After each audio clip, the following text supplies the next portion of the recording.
Presiden Ukraina, Volodymyr Zelensky, mengatakan masih ada waktu untuk meyakinkan negara-negara NATO yang skeptis bahwa Ukraina harus diundang untuk bergabung dengan NATO. Undangan bagi Ukraina untuk bergabung dengan NATO adalah hal yang penting untuk kelangsungan hidup kita, kata Zelensky pada Minggu, 1 Desember 2024. Sebelumnya, Zelensky mengatakan perlindungan NATO untuk wilayah Ukraina yang bebas dapat mengakhiri perang dan memungkinkan Kiev untuk merebut kembali wilayah yang diduduki Rusia melalui cara diplomatik. Ukraina butuh jaminan keamanan. Zelensky mengatakan negaranya membutuhkan jaminan keamanan dari NATO dan lebih banyak senjata untuk mempertahankan diri sebelum melakukan perundingan dengan Rusia. Presiden Ukraina itu menyerukan langkah maju dengan NATO dan sejumlah besar senjata jarak jauh bagi Ukraina untuk mempertahankan diri.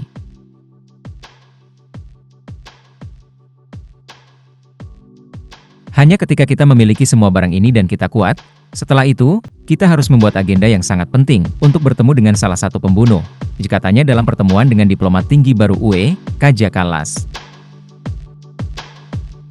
PM Finlandia itu melakukan kunjungan ke Kiev bersama Kepala Dewan UE, Antonio Costa.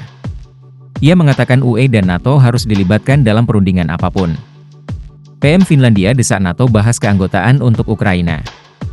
Perdana Menteri Finlandia, Kaja Kallas mendorong negara-negara NATO untuk menerima Ukraina sebagai anggotanya. Jaminan keamanan terkuat adalah keanggotaan NATO. Kita perlu membahas ini secara tuntas jika Ukraina memutuskan untuk menarik garis batas. Lalu bagaimana kita dapat mengamankan perdamaian sehingga Putin tidak melangkah lebih jauh, kata Kaja Kallas dalam pertemuan dengan Zelensky di Kiev kemarin. UE seharusnya tidak mengesampingkan apapun dalam hal pertanyaan tentang pengiriman pasukan Eropa untuk membantu menegakkan gencatan senjata. Kita harus memiliki ambiguitas strategis terkait hal ini, katanya, seperti diberitakan The Guardian. Pada tengah malam, sekitar 25 drone Rusia terlihat di wilayah Ukraina.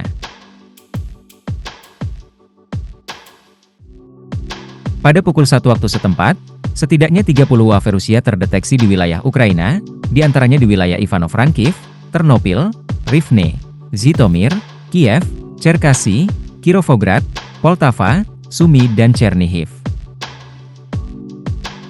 Pada pukul 3 waktu setempat, ada korban tewas dan luka-luka akibat serangan drone Rusia di gedung bertingkat di Ternopil, seperti diberitakan Telegraph.